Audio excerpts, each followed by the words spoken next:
Hello everyone. आज का जो हमारा वीडियो लेक्चर है वो है जुरिस्डिक्शन ऑफ सुप्रीम कोर्ट के अधिकार क्षेत्र क्या है सुप्रीम कोर्ट का, उसको लेके है। जो इंडियन कॉन्स्टिट्यूशन की हम सीरीज़ कर रहे हैं उसमें ये टॉपिक इम्पॉर्टेंट टॉपिक है from examination point of view से। ये टॉपिक थोड़ा लेंथी टॉपिक है, इसीलिए हम इस वीडियो को दो पार्ट में डिवाइड करेंगे सो दैट कि वीडियो एक कम्प्रीहेंसिव वीडियो बन पाए और साथ के साथ आपको जो इन्फॉर्मेशन है वो पूरी इन्फॉर्मेशन मिल पाए, सो दैट कि आप अपने जो ऑब्जेक्टिव टाइप क्वेश्चन आए एग्जामिनेशन में या सब्जेक्टिव टाइप क्वेश्चन आए उसको आप कंप्लीटली जो है वो अटेम्प्ट कर पाएँ। इस वीडियो में हम सुप्रीम कोर्ट की लैंडमार्क जजमेंट हैं जिसके ऊपर ये डिसीजन बेस जो एक प्रेसिडेंट हैं उनको हम डिस्कस करेंगे कि जुरिस्डिक्शन ऑफ सुप्रीम कोर्ट के जो अलग अलग आर्टिकल हैं उसमें सुप्रीम कोर्ट की क्या ऑब्जर्वेशन रही है, क्या इंटरप्रिटेशन रही है और क्या कोर्ट ने हेल्ड किया है। तो चलिए स्टार्ट करते हैं jurisdiction of the supreme court. Video start करने से पहले सभी से रिक्वेस्ट है कि अगर आपने ये यूट्यूब चैनल सब्सक्राइब नहीं किया है तो चैनल को सब्सक्राइब जरूर कर लें। तो सबसे पहले हम जानते हैं कि सुप्रीम कोर्ट है वो अपीलेंट कोर्ट है और जो कि एक कोर्ट ऑफ रिकॉर्ड के नाम से जानी जाती है कि सुप्रीम कोर्ट है वो कोर्ट ऑफ रिकॉर्ड है। सुप्रीम कोर्ट की जो जुरिस्डिक्शन है मैटर को लेके वो क्लियरली डिफाइन प्रिस्क्राइब की गई है कॉन्स्टिट्यूशन में। आर्टिकल 129 ऑफ कॉन्स्टिट्यूशन कहता है कि सुप्रीम कोर्ट है वो कोर्ट ऑफ रिकॉर्ड है और पावर है इसके पास अपनी कंटेम्प्ट की लेके पनिशमेंट करने की पावर सुप्रीम कोर्ट के पास है। कोर्ट ऑफ रिकॉर्ड क्या होता है? कोर्ट ऑफ रिकॉर्ड मीन्स जो सुप्रीम कोर्ट का रिकॉर्ड है वो एडमिटेड होगा, उसकी एविडेंट्री वैल्यू होगी एज इट, और उसको क्वेश्चन नहीं किया जा सकता कि जब वह किसी कोर्ट के सामने प्रोड्यूस हो सुप्रीम कोर्ट का तो वो एज इट ही एडमिसिबल होता है, उसकी कोई क्वेश्चन उस रिकॉर्ड के ऊपर नहीं किया जाता। तो ये court of record means supreme court एक कोर्ट ऑफ रिकॉर्ड है जिसके रिकॉर्ड की एविडेंट्री वैल्यू है वो डायरेक्टली एडमिसिबल है। सुप्रीम कोर्ट की जुरिस्डिक्शन है, सुप्रीम कोर्ट की जुरिस्डिक्शन को हम जो कैटेगराइज करेंगे वो 5 जो कैटेगरी हैं उसमें हम डिवाइड करेंगे। सबसे पहले है रिट जुरिस्डिक्शन, उसके बाद original jurisdiction, appellate jurisdiction, advisory jurisdiction और मिसलेनियस जुरिस्डिक्शन। तो इन जो 5 जुरिस्डिक्शन की हम बात करें इसको हम 1 बाय 1 डिस्कस करेंगे विद जो लैंडमार्क जजमेंट है सुप्रीम कोर्ट की उनके साथ ये हम डिस्कस करेंगे। सबसे पहले बात करते हैं कि रिट जुरिस्डिक्शन। सुप्रीम कोर्ट हम सब जानते हैं कि और हम ये वीडियो पहले कर भी चुके हैं कि आर्टिकल 32 के तहत सुप्रीम कोर्ट की रिट जुरिस्डिक्शन है।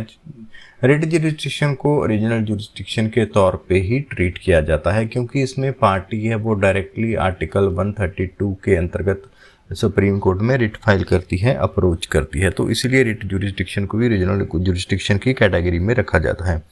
उसके बाद जो जुरिस्डिक्शन आती है वो ओरिजिनल जुरिस्डिक्शन जो कि सुप्रीम कोर्ट की जुरिस्डिक्शन है वो कॉन्स्टिट्यूशन में डिफाइन की गई है। आर्टिकल 131 कहता है कि original jurisdiction of supreme court, supreme court के पास ओरिजिनल जुरिस्डिक्शन है इन एनी डिस्प्यूट। कौन से डिस्प्यूट में? जो नीचे दिए गए हैं। कौन से नीचे दिए गए हैं? Between government of India, one और more state, government of India के बीच में या एक से ज़्यादा स्टेट के बीच में कोई डिस्प्यूट हो, गवर्नमेंट ऑफ इंडिया और एक स्टेट एक तरफ, एक या एक से ज़्यादा स्टेट है वो दूसरी तरफ पार्टी हो, बीइंग ए रिस्पोंडेंट या अपीलेंट, तो ऐसा कोई डिस्प्यूट है वो ओरिजिनल जुरिस्डिक्शन की कैटेगरी में आएगा। जो थर्ड कंडीशन है वो है 2 या 2 से अधिक जो स्टेट हैं वो सुप्रीम कोर्ट की ओरिजिनल जुरिस्डिक्शन में आएंगे। मीन्स अगर ऐसा कुछ डिस्प्यूट है तो डायरेक्टली केस है वो सुप्रीम कोर्ट में फाइल होगा। जो डिस्प्यूट है उस जिसमें जो वर्ड डिस्प्यूट यूज़ किया गया एनी डिस्प्यूट, ये वर्ड में होना चाहिए कि must involve any question whether of law of fact, fact और लॉ को बेस लेके कोई क्वेश्चन इसमें इन्वॉल्व होना चाहिए और जिसके बेस पे एग्जिस्टेंस ऑफ विच, उस फैक्ट या लॉ के एग्जिस्टेंस के ऊपर लीगल राइट है वो डिपेंड करते हैं। सो आर्टिकल 131 के तहत जो जुरिस्डिक्शन इन्वोक करने के लिए दो कंडीशन हैं, गवर्नमेंट के बीच में होना चाहिए और इसमें क्वेश्चन ऑफ लॉ और फैक्ट है वो इन्वॉल्व होना चाहिए। आर्टिकल 131 है वो एप्लीकेबल नहीं होगा जहाँ पे प्राइवेट सिटीजन और प्राइवेट बॉडी हैं वो पार्टी होंगी आइदर जॉइंटली और अल्टरनेटिव विद द स्टेट और द गवर्नमेंट। एक स्टेट गवर्नमेंट के साथ अगर कोई इंडिविजुअल प्राइवेट बॉडी या सिटीजन पार्टी है तो वो इस कैटेगरी में नहीं आएगा, आर्टिकल 131 की कैटेगरी में वो डिस्प्यूट नहीं आएगा। इसको लेके state of Bihar versus union of India AIR 1970 supreme court page 1446 पे सुप्रीम कोर्ट के सामने जो क्वेश्चन आया कि जो सूट इस केस में इन्वॉल्व किया गया, काज ऑफ एक्शन है इस केस का, सूट का, क्या वो आर्टिकल 131 ऑफ कॉन्स्टिट्यूशन की जो उसका स्कोप है उसमें आता है। और दूसरा क्वेश्चन था कि अगर ये ये सूट है आर्टिकल 131 कॉन्स्टिट्यूशन के परव्यू में आता है जहाँ पे नॉन स्टेट हैं जो कि डिपेंडेंट नंबर 2 था पार्टी है, वो इस कैटेगरी में आएगा, इस सूट ओरिजिनल जुरिस्डिक्शन की कैटेगरी में आएगा। फैक्ट देख लेते हैं कि ये सूट था वो डायरेक्टली सुप्रीम कोर्ट में फाइल किया गया था कंपनसेशन ऑफ डैमेजेस के लिए, जो कि रिस्पोंडेंट की नेग्लिजेंस के कारण पिटिशनर को हुई थी। प्लेंटिफ में कहा कि आयरन और स्टील की जो सप्लाई है, शॉर्ट सप्लाई की वजह से उसको डैमेजेस हुए, उसको लॉस हुआ, और इसमें जो हिंदुस्तान लीवर लिमिटेड था ये सप्लायर था। कोर्ट ने ये डिसीजन में हेल्ड किया कि जो मोस्ट इंपॉर्टेंट फीचर है आर्टिकल 131 का is that to make no mention, उसमें कहीं पे भी आर्टिकल 131 में ऐसा मेंशन नहीं किया कि गवर्नमेंट को छोड़ के कोई और पार्टी इस डिस्प्यूट में है तो वो सुप्रीम कोर्ट की रीजनल जुरिस्डिक्शन में आएगा। उसमें सिर्फ और सिर्फ गवर्नमेंट ऑफ इंडिया, एनीवन और मोर स्टेट का जो वर्ड यूज है। The other distinction feature is that the court is not required to adjudicate upon the dispute is exactly the same way as the ordinary court of law are normally called upon to do for upholding the right of the party and enforcement of orders and decisions।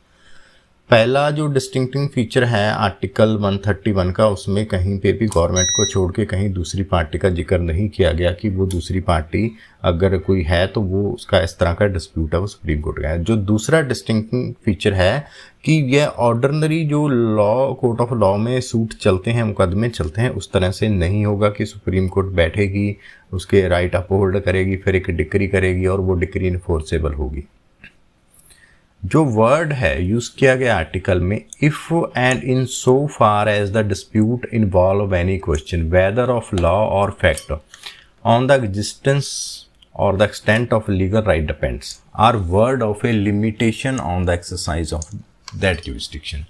तो ये word में जो word use किया गया है तो ये एक लिमिटेशन क्रिएट करते हैं जुरिस्डिक्शन के लिए। वर्ड है वो क्लियरली इंडिकेट करते हैं कि डिस्प्यूट है वो लीगल राइट पे होना चाहिए और पॉलिटिकल जो करैक्टर है उसके ऊपर ये डिस्प्यूट नहीं होना चाहिए। गवर्नमेंट के खिलाफ, गवर्नमेंट के बीच में जो डिस्प्यूट हो वो लीगल राइट को लेकर डिस्प्यूट हो तो ये ओरिजिनल सुप्रीम कोर्ट की जुरिस्डिक्शन में आता है। The court is only concerned to give its decision on question of law or fact on which the existence or extent of a legal right claimed depend। Cost का जो concern है वो decision देना question of law और question of fact के ऊपर। Article 131 prescribe नहीं करता कि suit must be filed in the supreme court for complete adjudication of dispute. Article 131 ये नहीं कहता कि सुप्रीम कोर्ट में ये सूट फाइल हो, कोर्ट उसको कम्प्लीटली एविडेंस रिकॉर्ड करे, फिर उसके बाद जो ऐसे ordinary court of law suit चलता है उस तरीके से उसको डिस्पोज ऑफ करे, ऐसा आर्टिकल 131 में नहीं कहा गया। इस केस में प्लेंटिफ का कहना था क्योंकि जो HLL है, हिंदुस्तान लिमिटेड है, वो स्टेट के तौर पे उसको कंसीडर किया जाए और बीइंग ए स्टेट वो एक पार्टी बनाई गई है, रिस्पोंडेंट नंबर 2 बनाया गया है, तो इसीलिए उसका जो सूट है वो मेंटेनेबल है। तो कोर्ट ने ये हेल्ड किया कि HLC है उसको स्टेट कंसीडर नहीं किया जा सकता और इसीलिए इसकी कोई ओरिजिनल जुरिस्डिक्शन इन्वोक नहीं होती, क्योंकि ये पार्टी है जो प्राइवेट पार्टी है इसमें इन्वॉल्व है। सुप्रीम कोर्ट ने ये अपील डिसमिस की और हेल्ड किया कि suit did not lie in jurisdiction of present court, ये सुप्रीम कोर्ट की जुरिस्डिक्शन में लाई नहीं करता और सूट को प्रॉपर जो जिस कोर्ट की जुरिस्डिक्शन है उसको रेफर उसमें कोर्ट वो अपना सूट फाइल कर सकते हैं। ओरिजिनल जुरिस्डिक्शन के साथ साथ कुछ एक्सक्लूजन ऑफ जुरिस्डिक्शन भी सुप्रीम कोर्ट की ओरिजिनल जुरिस्डिक्शन कहाँ कहाँ नहीं है उसको स्पेसिफिकली डिफाइन किया गया है। जैसे कि सुप्रीम कोर्ट की जो जुरिस्डिक्शन एक्सटेंड नहीं होती है कि उन डिस्प्यूट के जो किसी ट्रीटी एग्रीमेंट कविनेंट एंगेजमेंट और सनद और किसी इस तरह के अदर सिमिलर इंस्ट्रूमेंट से अराइज हुई है जो कि एग्जीक्यूट हुआ है before the commencement of this constitution और कमेंसमेंट ऑफ कॉन्स्टिट्यूशंस के बाद भी वो एप्लीकेबल है, चल रहा है, और in which provide that the said jurisdiction shall not extend to a such dispute, और जहाँ पे जुरिस्डिक्शन स्पेसिफिकली एक्सक्लूड की गई है। और थर्ड की पार्लियामेंट अगर किसी लॉ में स्पेसिफिकली एक्सक्लूड करती है सुप्रीम कोर्ट जुरिस्डिक्शन में तो उसमें जो जुरिस्डिक्शन है वो एक्सटेंड नहीं की जा सकती अगर पार्लियामेंट ने बाय लॉ उस जुरिस्डिक्शन को बार किया है। अब जो बात करते हैं हम कि अपीलेंट जुरिस्डिक्शन क्या है सुप्रीम कोर्ट की। अपीलेंट जुरिस्डिक्शन को हम फर्दर है वो 4 कैटेगरी में इसको डिवाइड करते हैं। Constitutional matter under article 132, civil matter under article 133, criminal matter under article 134 और appeal by special leave article 134। अब कॉन्स्टिट्यूशनल मैटर में आर्टिकल 134 में क्या है कि आर्टिकल 134 कहता है कि appellate jurisdiction of supreme court in appeal from high court in certain cases. तो ये आर्टिकल 132 की हेडलाइंस है।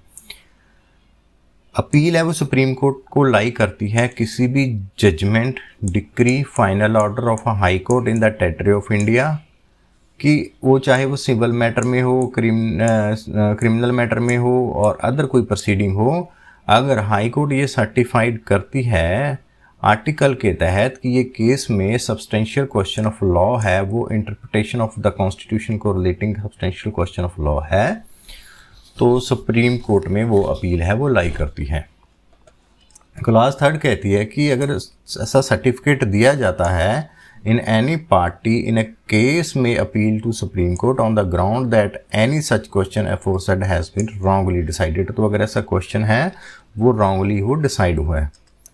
अब सब्सटेंशियल क्वेश्चन ऑफ लॉ क्या है, इसको लेके सब्सटेंशियल क्वेश्चन ऑफ लॉ वो है जहाँ पे सुप्रीम कोर्ट का उस पॉइंट के ऊपर, उस लॉ के ऊपर कोई डायरेक्ट डिसीजन नहीं है, कोई डायरेक्ट प्रेसिडेंट नहीं है और जो डिफरेंट हाई कोर्ट हैं उनका अलग अलग डिफरेंट व्यू है, कोई एक कॉमन व्यू नहीं है, तो उस तरह के क्वेश्चन को सब्सटेंशियल क्वेश्चन ऑफ लॉ कहा जाता है। उसके बाद जो सिविल मैटर की बात करते हैं कि article 133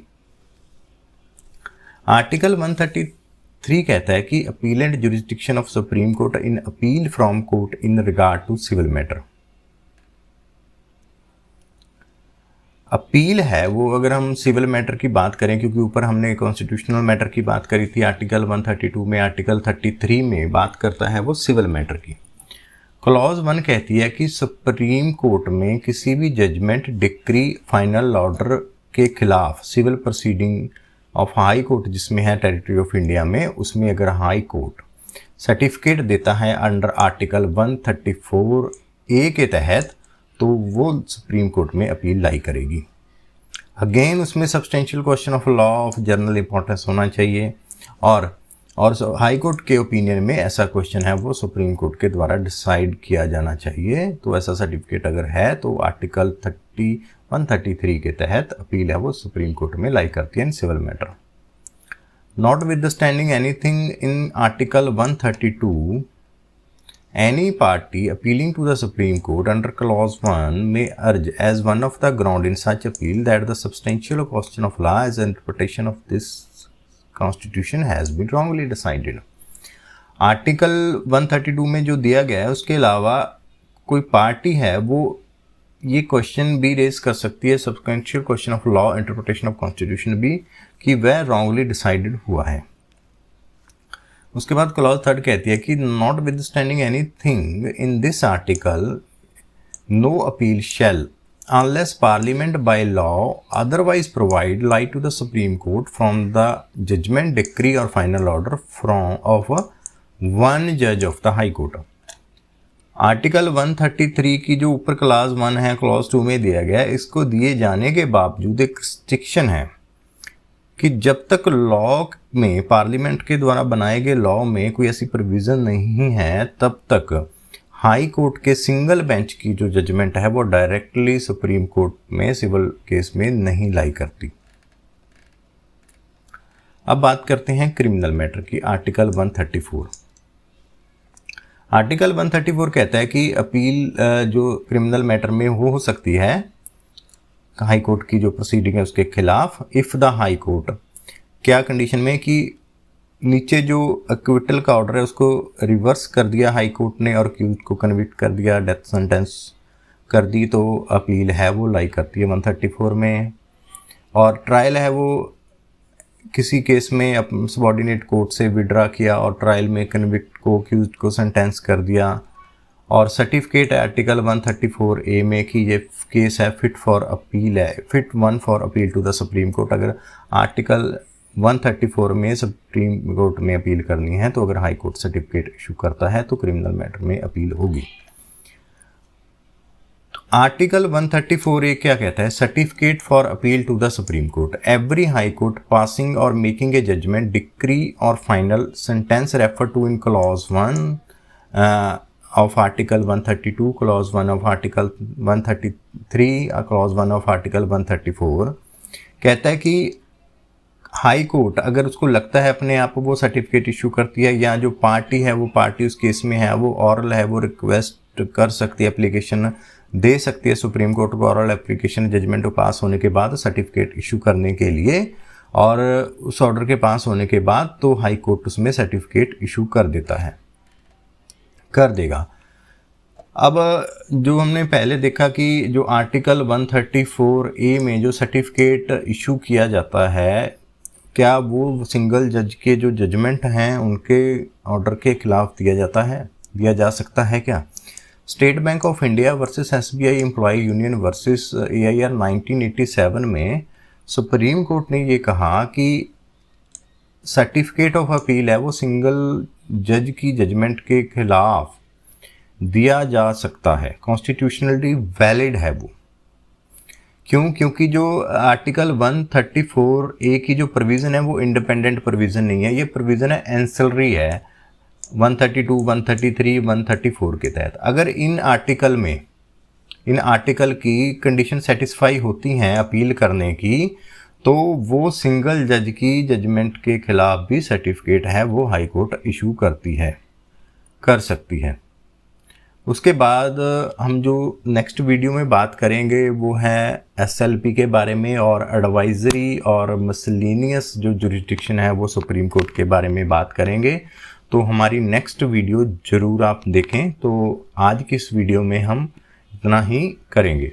so thank you for watching this video.